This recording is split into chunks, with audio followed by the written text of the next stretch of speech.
আসসালামু আলাইকুম রহমতুল্লাহ বারাকাতু। প্রিয় প্রবাসী ভাইয়েরা, তৌফিক এলাই আছি আপনাদের সঙ্গে। আশা করি আপনারা প্রত্যেকেই ভালো আছেন। অনেকেই প্রশ্ন করতেছে যে ভাই, সৌদি আরবের ওয়ার্ক পারমিট ভিসা কেন মোফা হচ্ছে না। আবার অনেকেই প্রশ্ন করতেছে বিএমইটির সমস্যার সমাধান কখন হবে। আবার অনেকেই বলতেছে যে ভাই, সৌদি আরবের ওয়ার্ক পারমিট ভিসা নাকি বন্ধ হয়ে গেছে। অনেকেই বলতেছে সৌদি আরবের ফ্রি ভিসা বন্ধ হয়ে গেছে। তো এই সব কয়টা প্রশ্নের উত্তর আজকের ভিডিওতে আপনাদেরকে সঠিকভাবে দেওয়ার চেষ্টা করব। আদৌ মোফা নিয়ে সমস্যা হচ্ছে কিনা, বিএমইটির সমস্যার সমাধান কখন হবে, এছাড়া সৌদি ভিসা, ওয়ার্ক পারমিট অথবা ফ্রি ভিসা বন্ধ হয়ে গেছে কিনা, আদৌ সামনে বন্ধ হবে কিনা, এই সকল সমস্যার সমাধান কি, এ বিষয়ে আজকের ভিডিওতে তথ্য দেওয়ার চেষ্টা করব। ভিডিওটি খুবই ইনফরমেটিভ হতে যাচ্ছে, দয়া করে সম্পূর্ণ ভিডিওটি দেখবেন এবং নতুন প্রবাসীদের উপকারের জন্য ভিডিওটিকে শেয়ার করে দিবেন। আমার ফেসবুক পেজ থেকে যারা ভিডিওটি দেখতেছেন অবশ্যই পেজটিকে ফলো করে রাখবেন এবং আমার ইউটিউব চ্যানেলটি এখনো যারা সাবস্ক্রাইব করেননি দয়া করে সাবস্ক্রাইব করে রাখবেন। তো দেখেন, শুরুতেই এই মোফা কেন হচ্ছে না, বিএমইটির সমস্যার সমাধান কখন হবে বা বিএমইটির সমস্যা কেন হচ্ছে, ভিসা বন্ধ হবে কিনা, এই সকল প্রশ্নের উত্তর দেওয়ার পূর্বে আমি বেশ কিছু অজানা তথ্য আপনাদেরকে দিচ্ছি, যেটা ভিতর ভিতর কিন্তু ঘটতেছে। আমরা কিন্তু অনেকেই ওই বিষয়টা সম্পর্কে জানি না। যেমন ধরেন, আমরা যখন নতুন কোন প্রবাসী সৌদি আরবে আসি, বর্তমানে মেজর সমস্যা কি আমাদের? নাম্বার ওয়ান হচ্ছে আমরা আসার পর ঠিকঠাক মতো আমাদের ইকামা পাচ্ছি না, এবং নাম্বার টু হচ্ছে আমরা আসার পর আমাদের সঠিক যে কোম্পানি সেই কোম্পানিটাকে খুঁজে পাচ্ছি না। নাম্বার থ্রি হচ্ছে আমরা আসার পর আমরা সঠিক যে মালিক সেই মালিকটাকে খুঁজে পাচ্ছি না, এবং আমরা আসার পর ঠিকঠাক মতো কিন্তু আমরা কাজ পাচ্ছি না, এবং আরো নানা রকম প্রবলেম রয়েছে নতুন যারা সৌদি আরবে আসতেছে তারা কিন্তু ফেস করতেছে। তো এই প্রবলেমগুলোকে সমাধান করার জন্য বাংলাদেশ সরকার একটা উদ্যোগ নিয়েছে, যে আমাদের লোকগুলোকে যে ভিসা দিয়ে আমরা সৌদি আরবে পাঠাচ্ছি, আমাদেরকে বলা হচ্ছে অমুক কাজ তমুক কাজ, কিন্তু যাওয়ার পর সেই কর্মীগুলো কি হচ্ছে, ঠিকঠাক মতো ওই কাজটাও পাচ্ছে না, ওই মালিককেও খুঁজে পাচ্ছে না, ঠিকঠাক মতো অনেক সময় ইকামাও পাচ্ছে না। তো এটার সমাধান করার জন্যই কি করলো, যে সৌদি সরকারকে বলা হলো যে আপনাদের যে সকল বৈধ প্রতিষ্ঠানগুলো রয়েছে ওই বৈধ প্রতিষ্ঠানের ভিসা যদি আমরা পাই তাহলে আমাদের কর্মীদেরকে পাঠাবো, এছাড়া আমরা আমাদের কর্মীদেরকে পাঠাবো না। এটার উপর ভিত্তি করেই কিন্তু বিএমইটির সমস্যাটা দাঁড়িয়েছে। অর্থাৎ যতক্ষণ পর্যন্ত আমাদের বিএমইটি না হবে, আমাদের ম্যান পাওয়ার না হবে, ততক্ষণ পর্যন্ত কিন্তু আমাদের সৌদি আরবে যাওয়া যাবে না।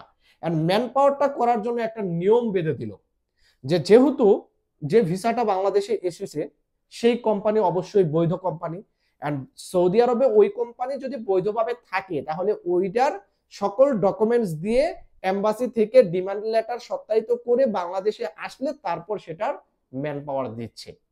এই ম্যান পাওয়ারটা বন্ধ হওয়ার একমাত্র কারণই হচ্ছে যে যে কোম্পানিতে আমরা যেতে চাচ্ছি ওই কোম্পানিটা বৈধ কিনা ওটা যাচাই করার জন্য। যখন একটা কোম্পানি বৈধ থাকবে তখন অবশ্যই তার কাগজপাতি বৈধ আছে, আর কাগজপাতি বৈধ থাকলে ওই কাগজপাতি এম্বাসিতে যখন যাবে তখন সেটা স্ট্যাম্পিং হয়ে আমাদের সত্যায়িত হয়ে বাংলাদেশে আসলে ওটা সহজে ম্যান পাওয়ার হয়ে যাবে। আর একটা অবৈধ কোম্পানি যদি থাকে, অবৈধ মালিক যদি থাকে, যেটার কাগজপত্রে ঝামেলা রয়েছে, তারা কিন্তু আমাদেরকে ম্যান পাওয়ার করার জন্য সেই ডিমান্ড লেটারটা কিন্তু সত্যায়িত করে দিতে পারবে না। তো এই পলিসিটাই কিন্তু বাংলাদেশ সরকার খেলেছে, যে আমার লোকগুলো যে সৌদি আরবে যাবে তারা যেন সঠিকভাবে কাজ পায়, সঠিকভাবে কোম্পানি পায়, সঠিকভাবে ইকামা পায়। যার কারণে সঠিক একটা কোম্পানিতে যেতে হবে, আর সঠিক কোম্পানিতে যাওয়ার জন্য ওই কোম্পানি বৈধ কি না এটা ম্যান পাওয়ার যাচাই করতে হবে। যার কারণে এম্বাসি থেকে ডিমান্ড লেটার সত্যায়িত করে বাংলাদেশে আসলে তাদের ম্যান পাওয়ার হচ্ছে, আর যারা দিতে পারতেছে না তাদের ম্যান পাওয়ার হচ্ছে না। দেখছেন প্রবলেমটা কোথায়? আমরা ধরতেছি অন্য সিস্টেমে, কিন্তু প্রবলেমটা হচ্ছে কোথায়? আমরা যেন বৈধভাবে গিয়ে বৈধ প্রতিষ্ঠানে কাজ করতে পারি, এটার কারণেই কিন্তু ম্যান পাওয়ারের জটিলতাটা এই মুহূর্তে আমরা দেখতে পাচ্ছি। তবে এটা খুব শীঘ্রই কিন্তু সমাধান হয়ে যাবে। এবং আমরা মোফা সিস্টেমেও কিন্তু গত 72 ঘন্টা ধরে আমরা কিন্তু একটা প্রবলেম দেখতে পাচ্ছি। মেবি 72 ঘন্টা হবে অথবা 4-5 দিন হবে, এরকম আমরা সিস্টেমে প্রবলেম দেখতে পাচ্ছি, যে মোফা কিন্তু নির্দিষ্ট একটা সংখ্যা করে দেওয়া হয়েছে, যে কোনো একটা এজেন্সি 10টা বই বা 20টা বই বা 15টা বই প্রতিদিন মোফা করতে পারবে, এর বেশি মোফা করতে পারবে না। বা এম্বাসি 20টা বা 10টা বইয়ের বেশি কিন্তু তারা নিচ্ছে না, বা মোফাতে কিন্তু আমরা সমস্যা দেখতে পাচ্ছি, মোফা করতেই পারতেছি না।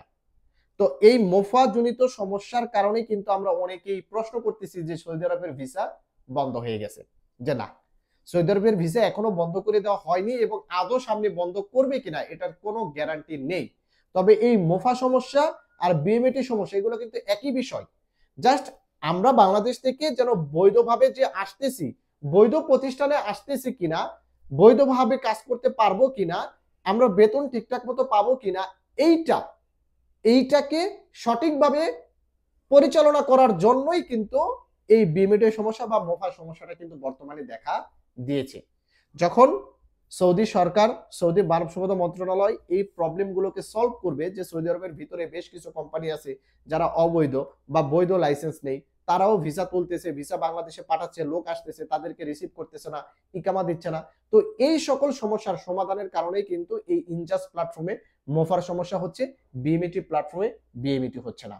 আর যার কারণে আমরা মনে করতেছি যে ভিসা বন্ধ হয়ে যাওয়ার সম্ভাবনা আছে।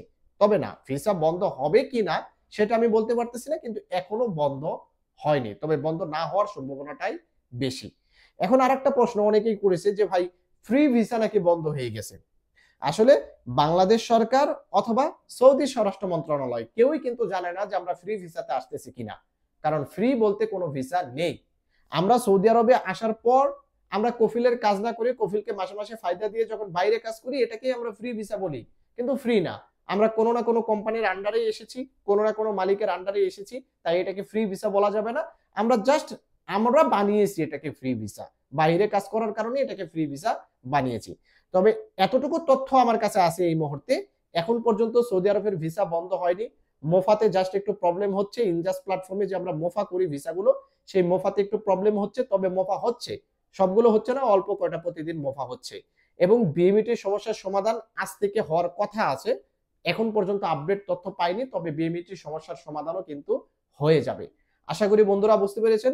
তো সৌদি আরব প্রবাসী ভাইদের উপকারের জন্য অবশ্যই ভিডিওটিকে শেয়ার করে দিবেন, এবং আমার চ্যানেলটিতে যারা নতুন দর্শক অবশ্যই সাবস্ক্রাইব করে সঙ্গে থাকবেন। ভালো থাকবেন, সুস্থ থাকবেন, সকলকে জানাচ্ছি আসসালামু আলাইকুম।